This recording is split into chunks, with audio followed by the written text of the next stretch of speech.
What if the person you called mom your whole life turned out to be the one who stole you?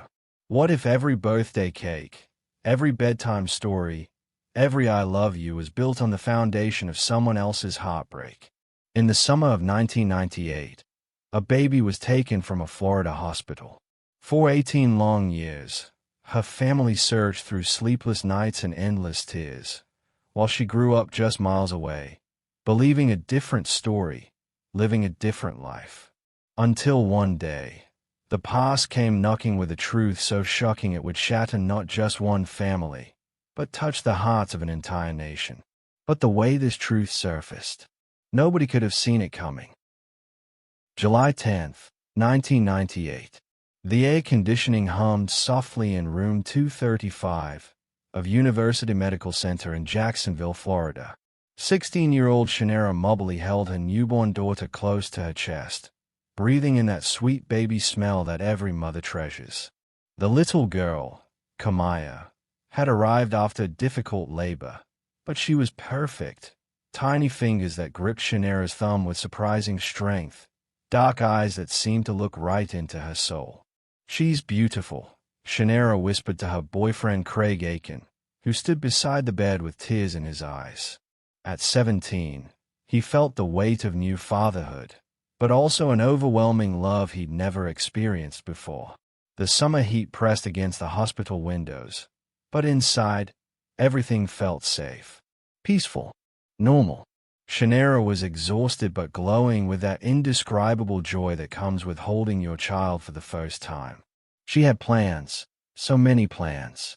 She would finish school, give Kamaya everything she deserved, be the mother she dreamed of being. The nurses came and went with practiced efficiency, checking vitals, bringing water, adjusting pillows. One nurse seemed especially kind, a woman in her 30s with a gentle smile who complimented Kamaya's thick hair and perfect little nose. She spoke softly about her own children, about the joys of motherhood, about how precious these early moments were. Nobody realized that this woman, with her caring words and professional demeanor, was about to shatter their world forever. Her name was Gloria Williams, though nobody in the hospital knew that. To them, she was just another healthcare worker in scrubs, carrying herself with the quiet confidence of someone who belonged. She had studied this moment, planned every detail, rehearsed every word. Gloria had lost her own baby just weeks before, a miscarriage that left her devastated and desperate. As she walked the halls of University Medical Center, something dark and broken inside her whispered that she could fix this pain. She could take someone else's joy and make it her own. She watched Shanera with a mixture of envy and calculated coldness. This teenage mother had what Gloria wanted most in the world, a healthy, beautiful baby. And Gloria had decided she was going to take it. On that fateful morning, Gloria returned to Shanera's room with a warm smile. "The doctor needs to examine the baby," she said gently. "Just routine checks. I'll bring her right back." Shanera, still weak from delivery and trusting the woman she believed was medical staff, reluctantly placed Kamaya in Gloria's arms. The baby made a small sound, a tiny protest at being taken from her mother's warmth. "Take good care of her," Shanera said with a tired smile. "Of course," Gloria replied, cradling the infant close. "I'll take very good care of her." Those would be the last words Shanera heard about her daughter for 18 years. Instead of taking Kamaya to the doctor, Gloria walked calmly through the hospital corridors, past nurses' stations and security cameras, carrying the baby like she owned her. She had dressed the part perfectly, even had a fake hospital ID that she created herself. In the controlled chaos of a busy hospital, nobody questioned her presence. Gloria walked straight out the front door, placed Kamaya in a car seat she had waiting in her car, and drove away. Just like that, a life was stolen. A family was destroyed. A future was rewritten in the span of 15 minutes. Back in room 235, Shanera dozed fitfully, expecting any moment to hear her baby's cry, to feel those tiny fingers wrap around Hayes again. When she woke an hour later and asked where Kamaya was, The nurse on duty looked confused. "What examination?" she asked. There was no examination scheduled. The blood drained from Shannara's face. The nurse came and took her. She said the doctor needed to see her. "Where's my baby? Where is my baby?" The hospital erupted into chaos. Code Adam, a missing child alert, blared through the speakers. Security locked down every exit. Staff searched every room, every closet, every possible hiding place. Police arrived within minutes, flooding the building with urgency and flashing lights. But Kamaya Mobley was gone, vanished as completely as if she had never existed at all. The days that followed were a blur of agony for Shannara and Craig. Their families rallied around them, but nothing could fill the gaping hole where their daughter should have been. Shannara's arms ached to hold Kamaya.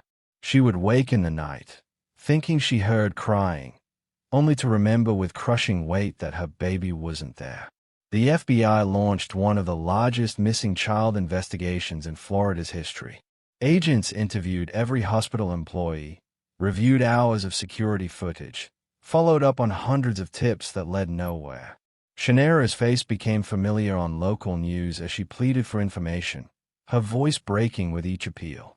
"Please," she would say, looking directly into the camera, "if you have my baby, just bring her home.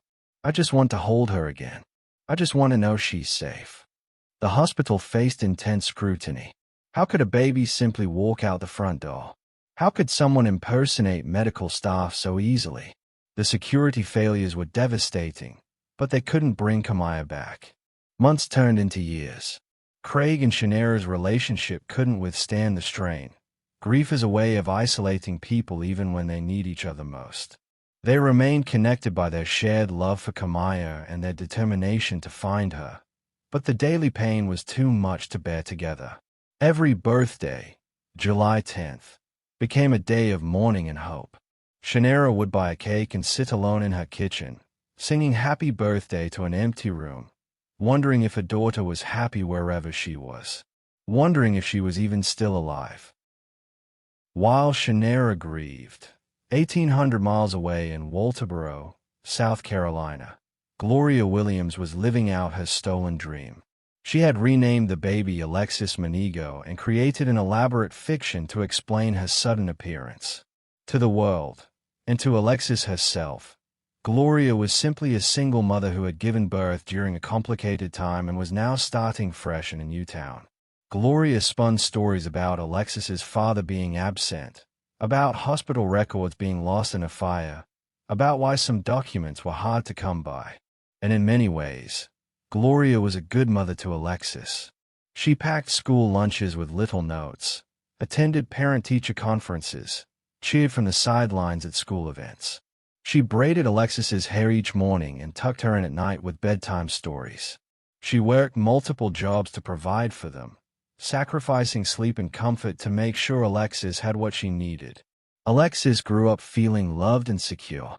Gloria wasn't wealthy, but she was attentive. They had traditions, movie nights with homemade popcorn, walks in the park on Sunday afternoons, special birthday breakfasts in bed.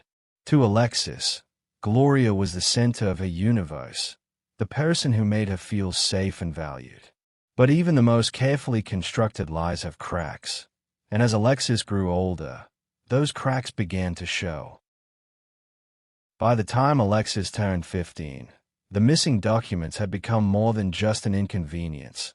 They were barriers to the normal milestones of teenage life. She couldn't get a job at the local restaurant where her friends worked because she had no social security number. She couldn't get a driver's license. College applications seemed impossible. "Mama," she would ask Gloria, "why can't I find my birth certificate? Why don't we have the same last name on some papers?" Gloria's answers became increasingly elaborate and inconsistent. Fire at the hospital. Paperwork lost in a move. Bureaucratic mix-ups that she was working on fixing. Each explanation came with a hug and reassurance that everything would work out. But Alexis was intelligent and intuitive. She started noticing how Gloria tensed when certain questions came up. How she changed the subject when Alexis asked about extended family or early childhood photos. How she seemed to have no friends or connections from before Alexis was born. Late at night, Alexis would lie in bed wondering about her past. She had dreams sometimes, flashes of images that didn't match her life with Gloria. Were they memories or just imagination? She couldn't tell, but they felt important somehow. The doubt grew slowly, like a shadow lengthening at sunset. It wasn't that Alexis didn't love Gloria. She did, deeply and completely. But something was missing, some piece of her story that didn't quite fit. As Alexis approached her 18th birthday, the practical problems became impossible to ignore. She had been accepted to college but couldn't complete the financial aid paperwork without proper documentation. She wanted to get a job to help Gloria with expenses, but every application hit the same wall. "I need real answers, Mama," Alexis said one afternoon, her voice firm but not angry. "I'm not a little kid anymore. I need to know why I can't get the papers every other person has." Gloria sat at their small kitchen table, her hands wrapped around a coffee mug that had gone cold. She looked older than her 50 years, worn down by the weight of carrying such a massive secret for so long. Part of her had always known this day would come. "Baby," she said softly, "some things are complicated. I've been protecting you from." "From what?" Alexis interrupted. "What could be so bad that I can't even know my own social security number?" For the first time in 18 years, Gloria couldn't find words. The silence stretched between them, heavy with unspoken truths. That night, Alexis did something she had never done before. She went online and searched for information about herself. She tried different combinations of her name, Gloria's name, anything she could think of. What she found was confusing and frightening. There was no record of Alexis Manigo being born when and where Gloria had always said. No hospital records, no birth announcements, no trace of her existence before age 2 when she started showing up in school photos. It was as if Alexis Manigo had simply materialized out of thin air. Meanwhile, in Jacksonville, Shanera had never stopped looking for her daughter.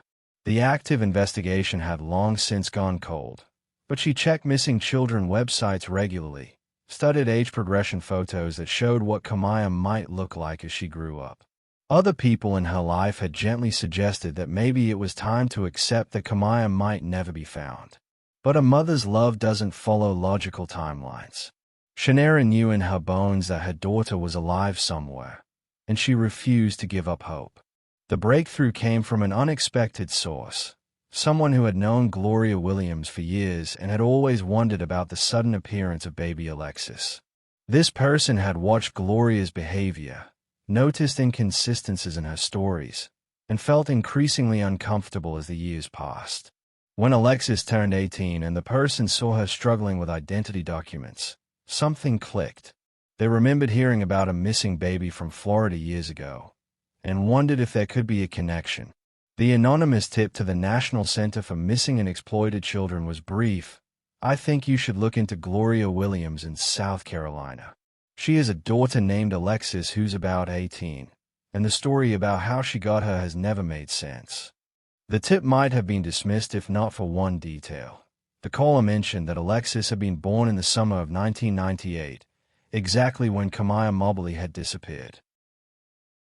FBI Special Agent Maria Santos had worked missing children cases for 15 years, but the Kamaya Mobley case had always stayed with her. She remembered Shanera's desperate pleas, Craig's quiet devastation, the hospital room where a baby had simply vanished. When the tip came in about Alexis Manigo, Santos felt that familiar tingle of possibility. She pulled the old case files, studied the details again, and began a careful investigation into Gloria Williams. What she found was disturbing. Gloria had been pregnant around the time of Kamaya's disappearance, but medical records showed she had miscarried. Hospital staff in South Carolina remembered her being distraught, talking obsessively about wanting a baby. And then, just weeks later, she appeared with an infant she claimed was hers. The timeline was perfect. The motivation was clear. The opportunity had existed. But the real proof would have to come from DNA testing, and that meant approaching Alexis, who had no idea her entire life was about to change. January 12, 2017. Alexis was getting ready for another frustrating meeting with the school counselor about college paperwork when she heard the knock. Gloria was at work, so Alexis answered the door herself. Two FBI agents stood on her porch, their expressions serious but kind. Agent Santos introduced herself and her partner, then asked gently, "Are you Alexis Manigo?" "Yes," Alexis replied, her heart already racing. "Is something wrong? Is my mom okay?" "Your mom is fine," Santos assured her. "But we need to talk to you about something very important. Can we come in?" Alexis led them to the living room, her mind spinning with possibilities. Had Gloria done something illegal? Were they in some kind of trouble? "Alexis," Santos said carefully, "we have reason to believe that you might be a child who was reported missing 18 years ago. We know this is shocking, but would like to do a DNA test to be sure." The words hit Alexis like physical blows. Missing child. 18 years. DNA test. Her vision tunneled, and she gripped the arm of the sofa to steady herself. "I don't understand," she whispered. "Missing from where? Missing from who?" Santos explained gently about Kamaya Mobley, about the hospital in Jacksonville, about parents who had never stopped looking for their daughter. With each word, Alexis felt her world tilting further off its axis. "My mom," she said finally. "Gloria. Is she? Did she?" "We'll know more once we have the DNA results," Santos said. "But Alexis, I need you to understand that if our suspicions are correct, Gloria Williams is not your biological mother.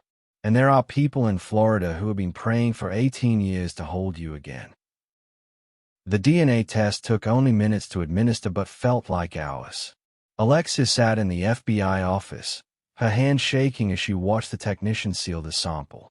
Part of her hoped desperately that this was all a mistake, that she could go home and laugh about the crazy day when the FBI thought she was someone else. But deep down, she already knew. All those missing documents, all those evasive answers, all those dreams that felt like memories, they suddenly made terrible sense. When Gloria arrived at the FBI office, summoned by a phone call that gave no details, her face went white the moment she saw Alexis sitting there. She knew immediately that her greatest fear had come true. "Gloria Williams," Agent Santos said formally, "you're under arrest for kidnapping." As the handcuffs clicked into place, Gloria looked at Alexis with tears streaming down her face. "I love you," she whispered. "I've always loved you. Please remember that I love you." Alexis couldn't speak. The woman she had called Mama for 18 years was being arrested for stealing her from another family. The life she had lived, the identity she had claimed, the love she had felt, all of it was real, but all of it was also built on a lie. 1,200 miles away in Jacksonville, Shanera Mobley was finishing her shift at work when her phone rang. The number was unknown, but something made her answer. "Is this Shanera Mobley?" Agent Santos asked. "Yes," Shanera replied, her heart already jumping. She had received so many false hope calls over the years that she had learned to brace herself.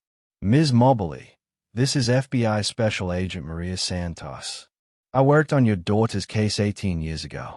I'm calling because we believe we found Kamaya."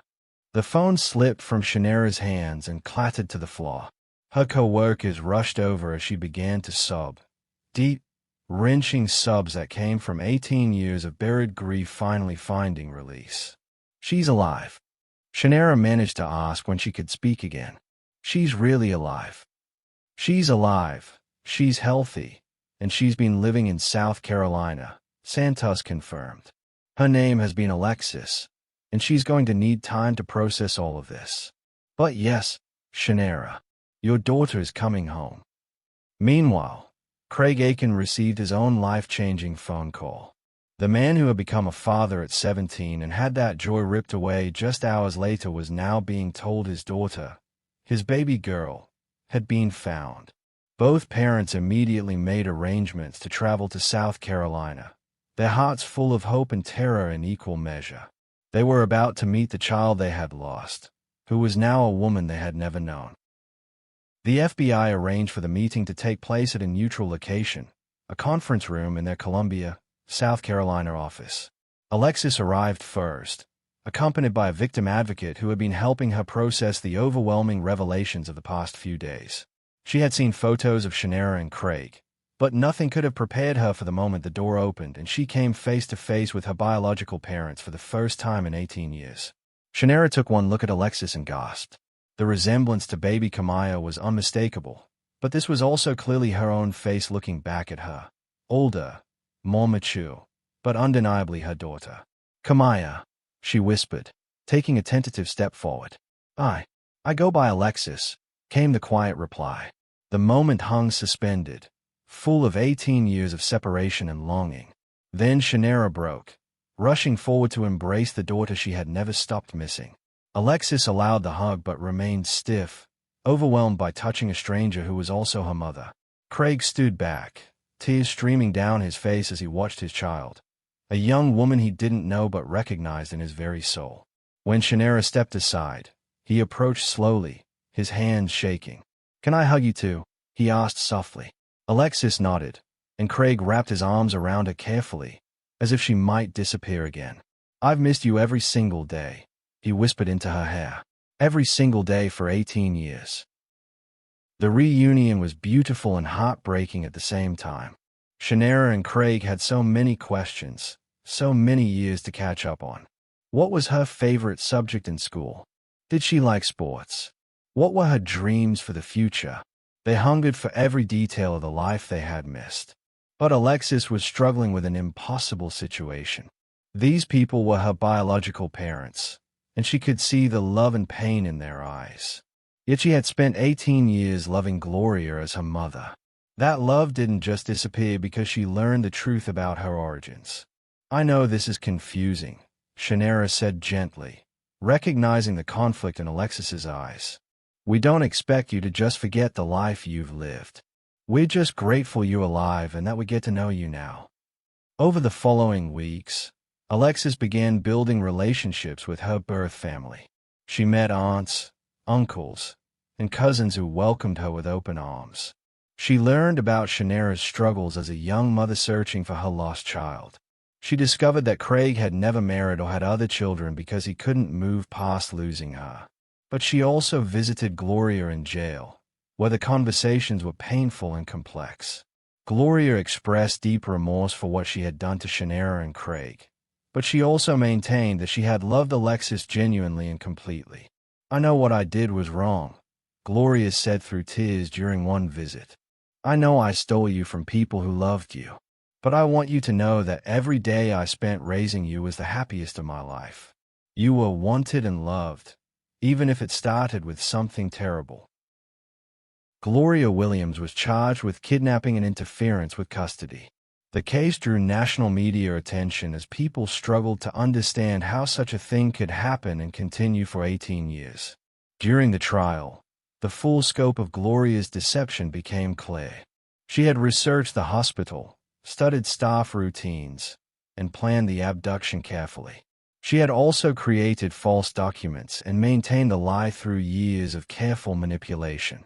But the case was complicated by the obvious love between Gloria and Alexis. Character witnesses testified that Gloria had been a devoted mother who had sacrificed everything for her daughter.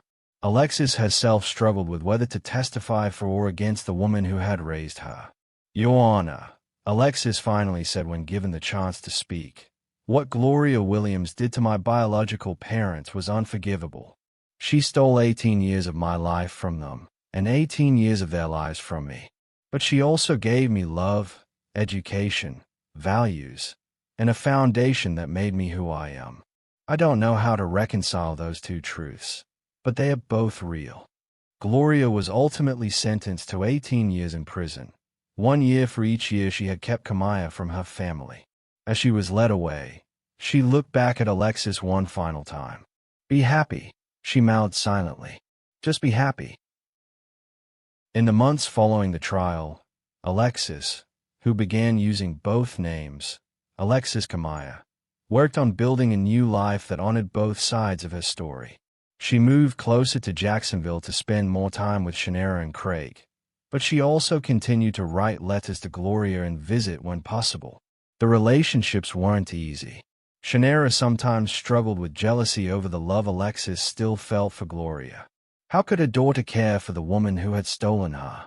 But with the help of family counseling, she began to understand that love isn't a finite resource, and that Alexis's feelings for Gloria didn't diminish her capacity to love her birth family. Craig had an easier time accepting the complexity of the situation.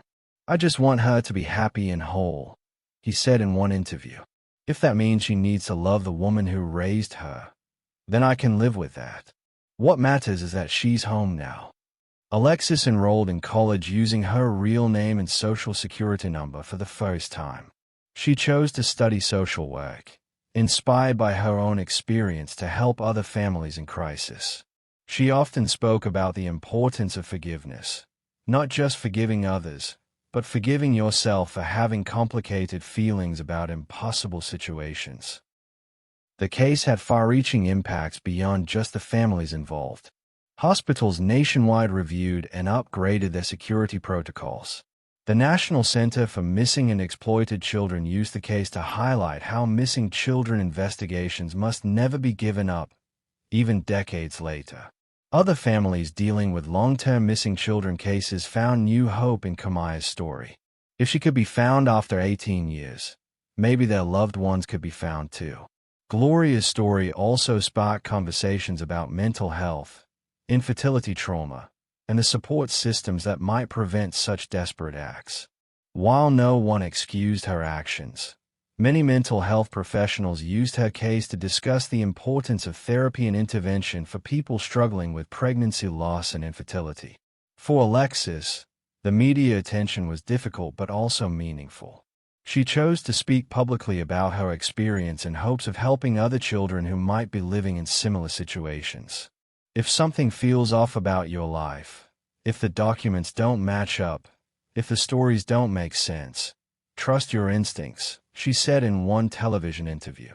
"And remember that even if you learn difficult truths about your past, that doesn't erase the love you've felt or the person you've become." The first Christmas after the revelation was emotionally complicated for everyone involved. Alexis spent Christmas Eve with Gloria's extended family, who had also been devastated by the truth but continued to love her as they always had.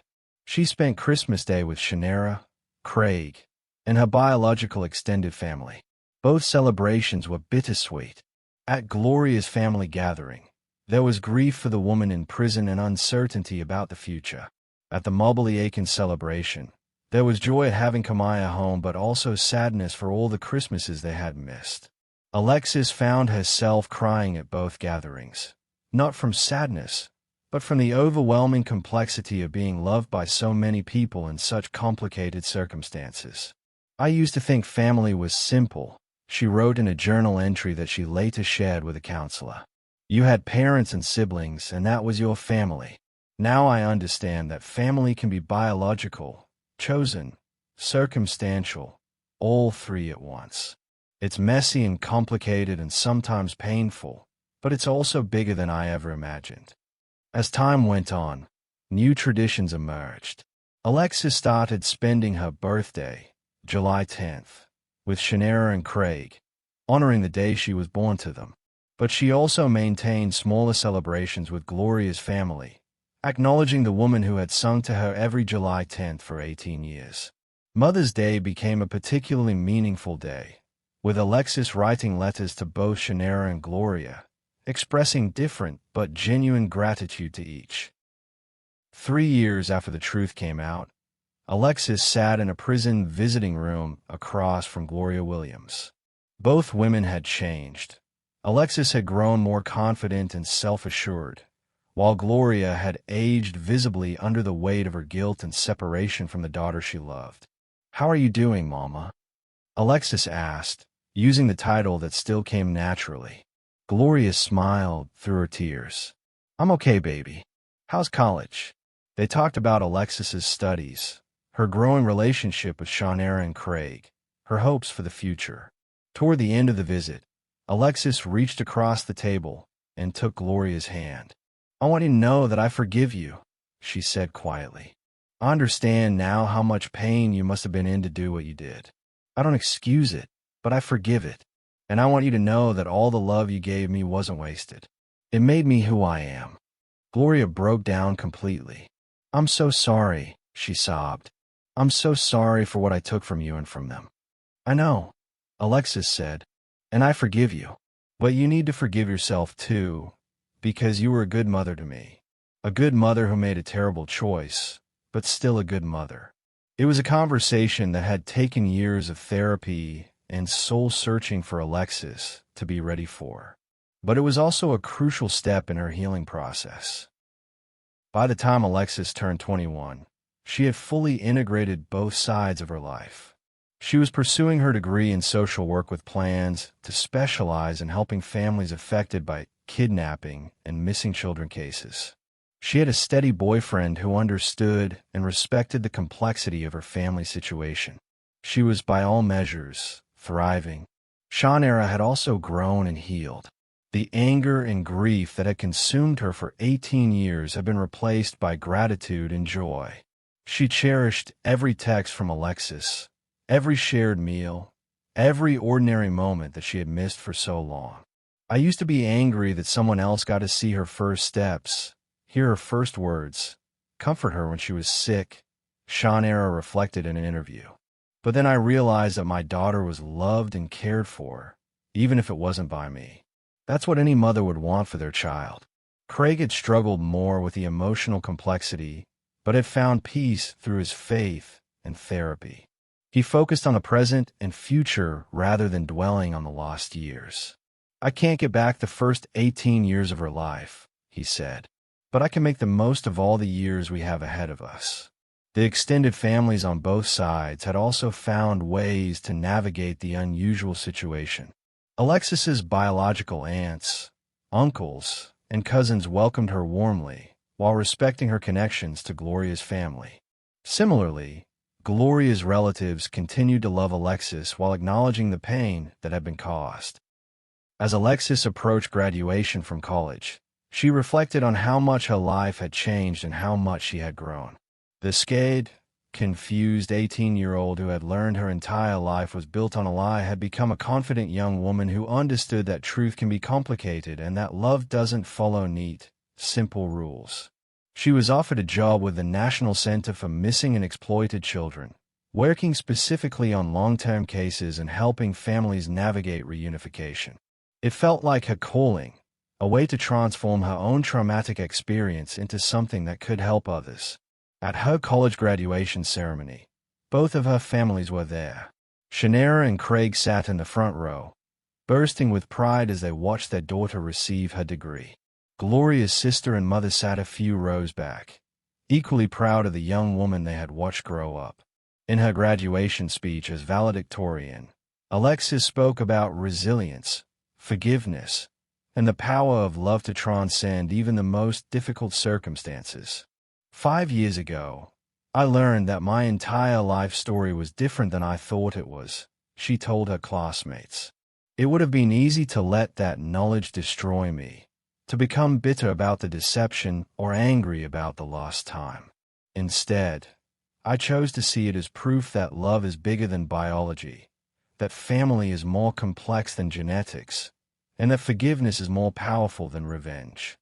The audience gave her a standing ovation, but the people she was most proud to see were the members of both her families, applauding together. 2 years later, Alexis was working on a case involving a child who had been missing for 10 years when she got a call that would change another family's life forever. Through her work, she had helped develop new techniques for identifying missing children who had been living under assumed identities.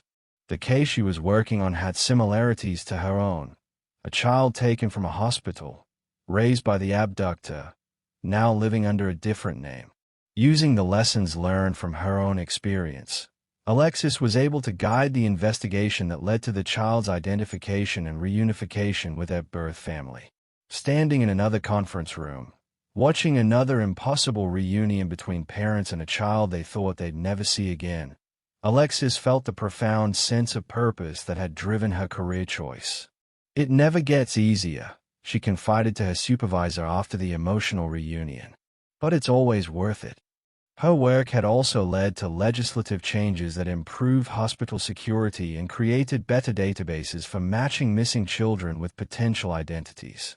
The Kamiya's law provisions required more stringent ID checks for hospital personnel and created protocols for investigating suspected false identities. When Alexis got engaged to her longtime boyfriend Marcus, the question of wedding planning became delicate. Whose family traditions would they follow? Who would walk her down the aisle? How do you navigate such a significant milestone when you have two mothers? The solution they came up with was both creative and deeply meaningful. Craig would walk her down the aisle, honoring his role as her biological father. But both Shannara and Gloria's sister would participate in the ceremony, representing the different kinds of motherly love that had shaped Alexis's life. The wedding itself was a testament to the power of love to overcome even the most complicated circumstances. Shannara and Gloria's family members sat on the same side, united in their shared love for the bride.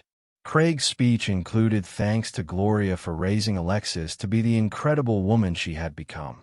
In her own speech, Alexis talked about how her unique family situation had taught her that love isn't diminished by being shared, it's multiplied. "I learned that you can love someone who hurt you, forgive someone who wronged you, and be grateful for painful experiences that ultimately made you stronger," she said. "My family tree might be complicated, but it's also beautiful because it's full of people who chose to love me." Gloria, who had been released on good behavior after serving 12 years, was not at the wedding. Both she and Alexis had agreed it would be too emotionally complex for everyone involved. But she sent a letter that Alexis read privately on her wedding morning, full of love, pride, and blessings for her future. 5 years into her marriage, when Alexis gave birth to her first child, a daughter she named Hope, the healing came full circle in ways no one had expected. Shannara, holding her granddaughter for the first time, was overwhelmed by the miracle of life continuing despite all the pain and separation. "She's perfect," Shannara whispered, just as she had whispered about Kamiya 28 years earlier. But this time, no one would take this baby away. Craig, now a grandfather, found a joy he hadn't experienced since those brief hours when he first held Kamiya as a newborn. "It's like getting a second chance at all those moments I missed," he said, tears streaming down his face as he cradled little Hope. The baby became a bridge between all the complicated pieces of Alexis's family. Gloria's sister was invited to meet Hope, and the moment was tender and healing. Even Gloria, through video calls from prison, was able to see the granddaughter she would never have imagined possible during those dark days of desperation that led to her crime. "She has your eyes," Gloria told Alexis during one call, looking at Hope through the prison's video system. "The same beautiful eyes you had as a baby." It was a comment that might have been painful years earlier, but now it was simply an observation from one generation to another, a grandmother's love transcending the complicated circumstances of how she came to be in that role. Hope's arrival also marked a new chapter in Shannara's life. The woman who had spent 18 years as a mother without a child was now a grandmother with unlimited opportunities to pour out the love she had been saving. She babysat, sang lullabies, and marveled at every milestone with the intensity of someone who understood how precious and fragile these moments could be. When Hope was old enough to ask questions about her family, Alexis faced the challenge of explaining their unique situation in age-appropriate ways.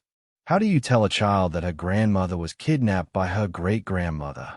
How do you explain that love can exist alongside hurt, and that families can be both broken and beautiful at the same time? "Mommy had two mommies," Alexis explained to 5-year-old Hope. "One mommy gave birth to me, and one mommy raised me. Both of them love me very much, but one mommy made a very big mistake because she was hurting inside." Hope, with the matter-of-fact acceptance that children have for their reality, simply nodded. "Like how I have Grandma Shannara and Great-Aunt Gloria's sister." "Exactly like that," Alexis smiled. Love comes in lots of different packages. As Hope grew older, the conversations became more complex, but always rooted in the same principles: that people can make terrible choices for understandable reasons, that forgiveness is possible even when trust is broken, and that families are defined more by love than by biology.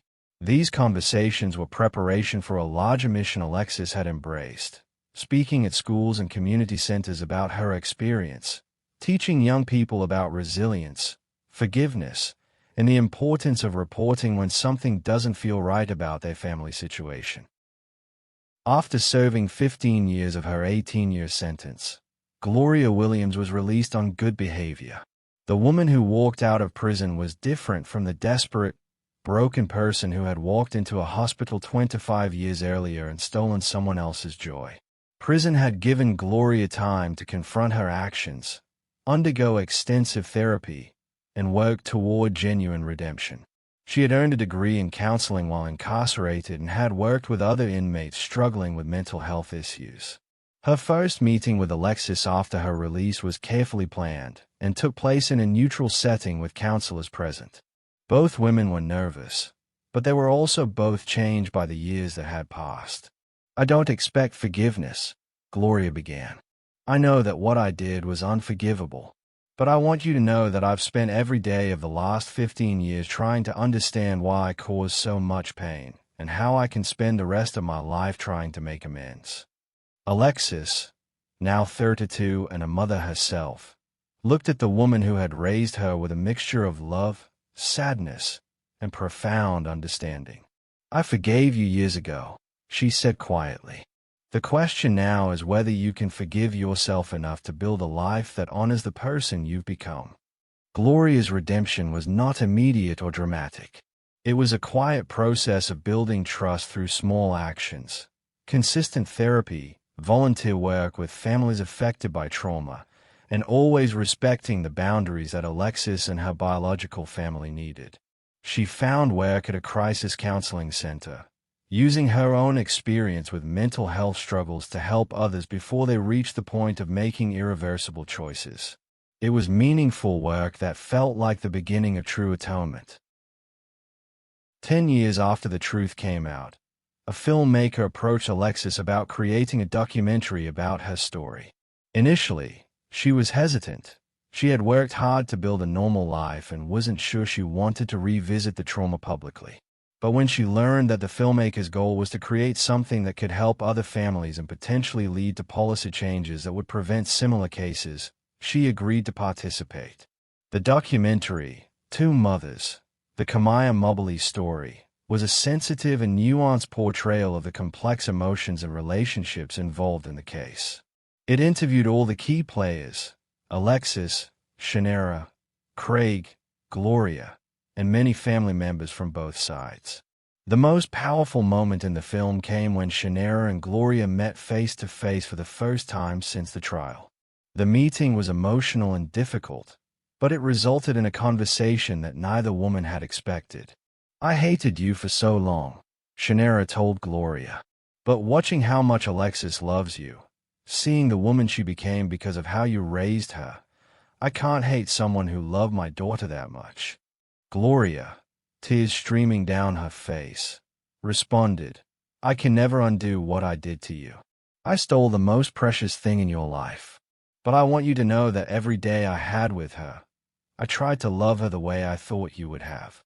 The documentary won several awards and led to meaningful conversations about kidnapping prevention, family reunification, and the complex nature of forgiveness. More importantly, it helped other families in similar situations understand that healing is possible even in the most complicated circumstances. As Alexis approached her 40th birthday, she reflected on the strange and beautiful path her life had taken. She was now the director of Family Reunification Services at the National Center for Missing and Exploited Children, had helped reunite dozens of families, and had become a nationally recognized expert on long-term missing child cases. Her own family had continued to grow and evolve. Hope now had 2 younger brothers, and all 3 children understood their unique family history as simply part of their reality. They called Shanera Grandma, Craig grandpa, and had warm relationships with Gloria's extended family as well. Gloria, now in her 70s, had become a different person than the desperate woman who had made such a devastating choice decades earlier. She lived quietly, worked with families in crisis, and maintained appropriate boundaries while still being part of the extended family constellation that surrounded Alexis's children. The most remarkable thing about their family, visitors often observed, was how normal it felt despite its extraordinary origins. The children played, the adults laughed, birthdays were celebrated, and holidays were enjoyed with the same rhythms as any other loving family. People always ask me if I'm angry, Alexis said in a speech marking the 25th anniversary of her recovery. They expect me to be bitter about the deception, resentful about the lost years, or torn between my biological and adoptive families. But the truth is, I'm grateful. The audience stirred with surprise. I'm grateful because I learned that love is bigger than I ever imagined. I'm grateful because I experienced forgiveness in its most profound form. I'm grateful because my unusual story has allowed me to help other families heal from similar traumas. And I'm grateful because I learned that you can honor your past while still embracing your future. On a warm July afternoon, exactly 30 years after baby Kamaya Mobley had been taken from University Medical Center, Alexis stood in that same hospital as part of a ceremony dedicating new security measures and family support services that had been implemented because of her case. Shannara and Craig stood beside her, now in their 60s but still deeply connected to their daughter and grandchildren. Gloria was not present. She had chosen to participate in the healing from a distance, understanding that some events were meant for the biological family to navigate together. The hospital's chief of staff spoke about the lessons learned from the Kamaya Mobley case and the changes that had been implemented to ensure such a tragedy could never happen again.